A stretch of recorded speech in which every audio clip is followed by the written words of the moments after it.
Valentines day یعنی 14 فروری کا دن، اسے محبت کرنے والوں کا عالمی دن بھی کہا جاتا ہے۔ اس روز لوگ پھول اور تحفے دے کر اپنے پیار کا اظہار کر رہے ہوتے ہیں۔ ویلنٹائنس ڈے کو مغربی اور سیکولر ممالک میں باقاعدہ ایک تہوار کی طرح منایا جاتا ہے۔ اس کی مقبولیت کا اندازہ آپ اس بات سے لگا سکتے ہیں کہ مغربی ممالک میں نیو ایئر اور کرسمس کے بعد سب سے زیادہ منائے جانے والا دن ہے۔ میڈیا کے ایڈورٹائزمنٹ کی وجہ سے پاکستان میں پچھلے چند سالوں میں اس تہوار کو بے پناہ مقبولیت حاصل ہوئی ہے، جس کی وجہ سے اسکول، کالجز اور یونیورسٹی میں آپ کو لڑکے لڑکیاں بے حیائی کی حدیں پار کرتے ہوئے نظر آئیں گے۔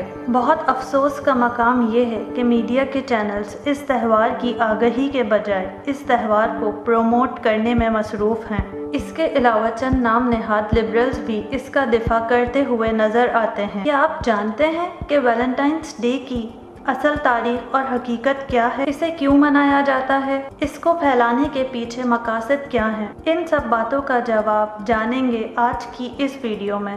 اللہ تعالیٰ نے انسان کی رہنمائی کے لیے 1,24,000 پیغمبر دنیا میں بھیجے، کیونکہ دنیا ایسے مشرک اور کافر لوگوں سے بھر چکی تھی جو سورج، آگ اور چاند جیسی قدرتی چیزوں کی پرستش کیا کرتے تھے۔ حضرت عیسیٰ علیہ السلام کی وفات کے بعد 3 صدی عیسوی میں روم سپر پاور تھا، جس پر کلاڈیس II نامی بادشاہ کی حکومت تھی۔ یہ بت پرست قوم تھی جس نے بہت سے خدا بنا رکھے تھے۔ ہر سال کی 15 تاریخ کو لوپرکالیا نام کا تہوار منایا جاتا تھا اور لیوپس نامی بت کی پرستش کی جاتی تھی تاکہ وہ خوش ہو کر ان کی سلطنت کو بدروحوں سے پاک کر دے، ان کو صحت اور فصلوں کی زرخیزی بھی عطا کرے۔ اس موقع پر باقاعدہ قرآن دازی بھی کروائی جاتی تھی۔ ایک باکس میں تمام نامحرم کنواری لڑکیوں کے نام ڈالے جاتے تھے۔ ایک نامحرم کنوارا لڑکا ایک نام منتخب کرتا تھا اور جس لڑکی کا نام نکل آتا وہ اس لڑکے کے ساتھ اگلے سال کی 15 فروری تک جنسی تعلقات قائم کرتی تھی، وہ بھی بنا شادی کے۔ بعد میں اس تہوار کا نام فیبریا رکھا گیا، جس سے فروری مہینے کا نام نکالا گیا۔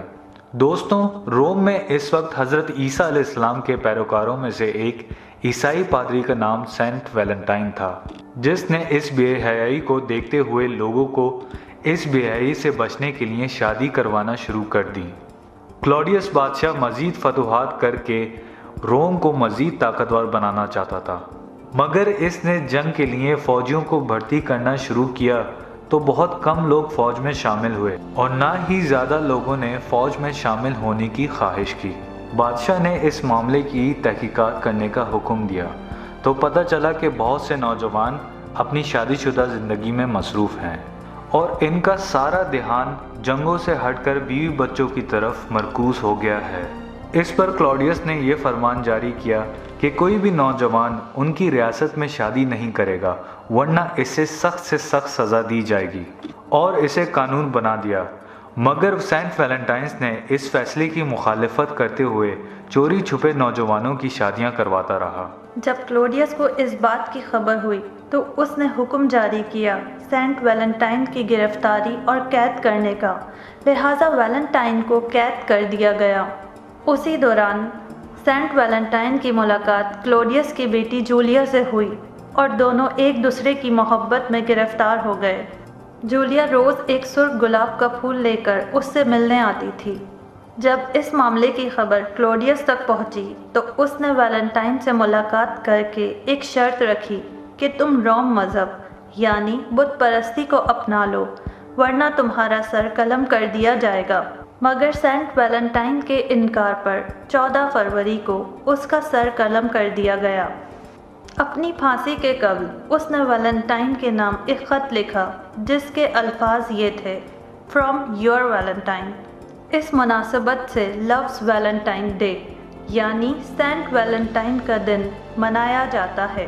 12ویں صدی عیسوی پر اس واقعے پر خاموشی رہی، جس کے بعد چند سازشی دماغوں نے لوپرکالیا یا فیبریا نامی تہوار کا کانسیپٹ لے کر اس ایک عیسائی پادری یعنی سینٹ ویلنٹائن کے نام کا لیبل لگایا اور اسے پوری دنیا میں ویلنٹائن ڈے کے نام سے پھیلا دیا تاکہ اسے ایک مذہبی رنگ دے کر ہمدردی اور زیادہ سے زیادہ لوگوں کی توجہ حاصل کی جا سکے۔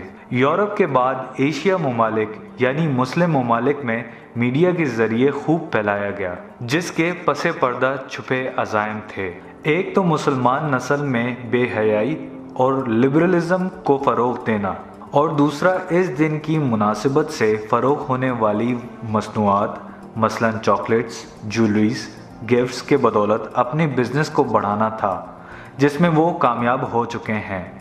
آپ یقیناً جانتے ہیں کہ ان بزنس کے مالک کون لوگ ہیں۔ اس مغربی تہوار کے بدولت ہر سال زنا کے واقعات میں مزید اضافہ ہو رہا ہے۔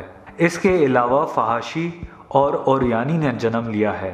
یہ سچ ہے کہ اللہ تعالیٰ نے انسان کے اندر فطری طور پہ محبت کا جذبہ رکھا ہے۔ اگر کوئی شخص شادی شدہ ہو کر بھی اپنی بیوی سے پیار کا اظہار کرتا ہے تو صرف اس دن کے لیے مخصوص کیوں؟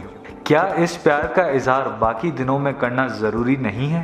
اگر اس دل و جان کو محبت سے بھرنا ہے تو اللہ کی محبت سے بھرو۔ قرآن پاک اور حضور صلی اللہ علیہ وآلہ وسلم کی تعلیمات سے بھرو، جن کی محبت کے لیے سینے میں دل رکھا گیا ہے۔ ماں باپ کی محبت سے بھرو، جن کی محبت اور خدمت دنیا اور آخرت کی ضمانت ہے۔ ایسے بے حیائی اور فحاشی پر مبنی تہواروں پر چل کر گمراہی اور ذلت کے سوا کچھ حاصل نہ ہوگا۔